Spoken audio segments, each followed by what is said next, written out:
Community బేస్డ్గా eco tourism అండి. అది టూరిస్టులు అనేవారు ఇంతకుముందు వచ్చేవారు, సొంత వాహనాల్లో వెళ్తూ ఉండేవారు. కానీ ఇప్పుడు కంప్లీట్గా అది సొంత వాహనాల్లో వెళ్ళడం అనేది ఆపడం జరిగింది. లోకల్గా ఉన్న విలేజెస్ ఎవరైతే ఉన్నారో వాళ్ళ యొక్క వాహనాల ద్వారా సందర్శకుల్ని అలో చేయడం జరుగుతుంది. అలాగే సొంత వాహనాలతో వెళ్ళడం అనేది అది మొత్తం ఘాటీ ఏరియా. సో కొండపైకి ఎక్కాలి అన్న దిగాలని ఇబ్బందిగా ఉంటుంది కాబట్టి సొంత వాహనాలను అలో చేయడం లేదు. లోకల్ వాళ్ళని సంప్రదించి దాని ప్రకారము కమ్యూనిటీ నుంచి ఎవరైతే ఉన్నారో వాళ్ళ వాహనాల ద్వారానే వెళ్ళాల్సి ఉంటుంది. దానికి సంబంధించి కొన్ని ఫేర్స్ కూడా మేము ఏర్పాటు చేయడం జరిగింది. దాని ప్రకారమే వెళ్ళవలసి ఉంటుంది. ఈ గుడిసె గ్రాస్ ల్యాండ్ అనేది చాలా ప్రెస్టైన్ ఈకో సిస్టమ్ అండి. దానికోసం మనం పైకి వెళ్ళేటప్పుడు కూడాను ఎటువంటి ప్లాస్టిక్ వంటి క్యారీ చేయకూడదు. ఇవన్నీ కూడా మేము పెట్టడం జరిగింది. అలాగే పైకి వెళ్ళేటప్పుడు టైమింగ్స్ ఉన్నాయి. మనం sunset and sunrise 2 points చూడడానికి వెళ్తున్నారు ఎవరు వెళ్ళినా కానీ. మార్నింగ్ 4 to ఈవినింగ్ 4 వరకు సందర్శకుల్ని అలో చేయడం జరుగుతుంది.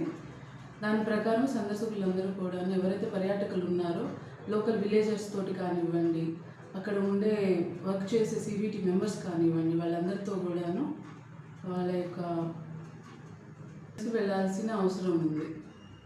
అమౌంట్ చేశారండి ఆల్రెడీ. మనము ముందు కూడా ఉంది ఇది ఫిక్స్ చేసిన అమౌంట్స్. ప్రెసెంట్ అయితే వెహికల్కి 300 ప్రకారం ఫిక్స్ చేయడం జరిగింది. అలాగే వెహికల్ లోపల ఉన్న వ్యక్తులు ఎవరైతే ఉన్నారో పర్ హెడ్కి 100 రూపీస్ ప్రకారం ఛార్జ్ సంబంధించి government of India guide lines ఉన్నాయండి. హిల్ స్టేషన్స్ ఏవైతే ఉన్నాయో నైట్ టైము అకామిడేషన్ అనేది అక్కడ ప్రొవైడ్ చేయడానికి వీలు లేదు. ఇంకొకటి మనకి గుడిసె అనేది కంప్లీట్ గ్రాస్ ల్యాండ్ అది.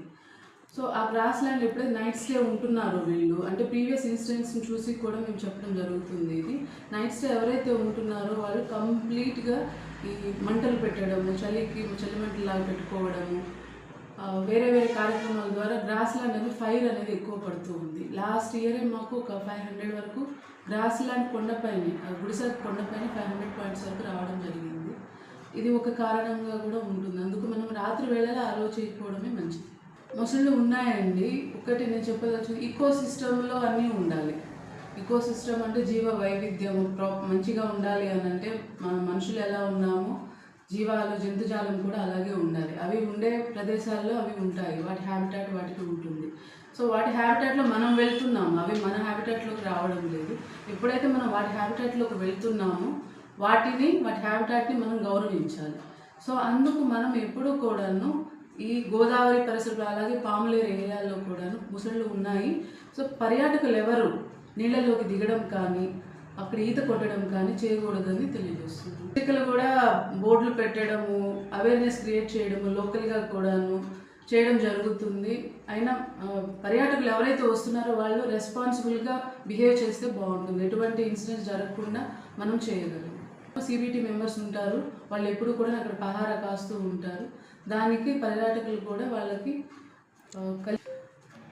ప్లాస్టిక్ అనేది ఒక మారేడుమిల్లి రంపచోడవరం సమస్య కాదు, అది దేశం మొత్తంలో ఉన్న సమస్య. మేము ఇప్పుడు December 1 నుంచి మనకి ఎందుకంటే ఇక్కడ పాపికొండ నేషనల్ పార్క్ ఉంది. సో ఈ ఏరియా ప్లస్ దాని చుట్టూ ఉన్న ఒక 10 కిలోమీటర్స్ వరకు ఈకో సెన్సిటివ్ జోన్ అంటాము. ఆ ఏరియాస్ ఏవైతే ఉన్నాయో అలాగే reserve forest and protected forest కూడా ఉన్నాయి. మనకి చాలా పెద్ద ఫారెస్ట్ ఏరియాస్ ఉన్నాయి. ఈ ఏరియాస్ అన్నింటిలో కూడాను ప్లాస్టిక్ అనేది ఎక్కువగా పడుతుందండి. అది కారణము పర్యాటకుల ద్వారా. ఎందుకంటే ఇది ఒక ఈకో టూరిజం జోన్ కాబట్టి ఎక్కువగా పర్యాటకులు రావడం, వాళ్ళ ద్వారా వచ్చే ప్లాస్టిక్ ప్లస్ అలాగే దాని వలన చాలా ఎఫెక్ట్స్ ఉంటాయి. ప్లాస్టిక్ యొక్క ఎఫెక్ట్స్ అందరికీ తెలిసిందే. సో దానిపైన మేమేం చేసామంటే 1 December నుంచి ఈ ఏరియాని ప్లాస్టిక్ ఫ్రీ జోన్గా క్రియేట్ చేయడం జరిగింది. దానికోసము ఒక చెక్ పోస్ట్ని కూడా ఏర్పాటు చేయడం జరిగింది. అది environmental maintenance charges check post అని చెప్పి క్రియేట్ చేయడం జరిగింది. దాని ద్వారా మేము కొంత పబ్లిక్ నుంచి ఏదైతే ప్లాస్టిక్ కలెక్ట్ చేయడము, ఎన్విరాన్మెంటల్ మెయింటెనెన్స్ చేయడానికి, అలాగే చుట్టుపక్కల ఉన్న ప్రదేశాలు అటవీ ప్రాంతాల్లో అభివృద్ధి పనులు చేపట్టడానికి, అలాగే లోకల్ కమ్యూనిటీస్ ఎవరైతే ఉన్నారో వాళ్ళకి ఈ EMC చెక్ పోస్ట్ ద్వారా, అలాగే దాని ద్వారా వచ్చే ఇన్కమ్ ఏదైతే ఉందో రెవెన్యూ, దాని ద్వారా పనులు చేపడుతూ వాళ్ళకి ఉపాధి కల్పించడానికి ఇది ఒక ఉద్దేశంతో EMC చెక్ పోస్ట్ తయారు చేయడం జరిగింది.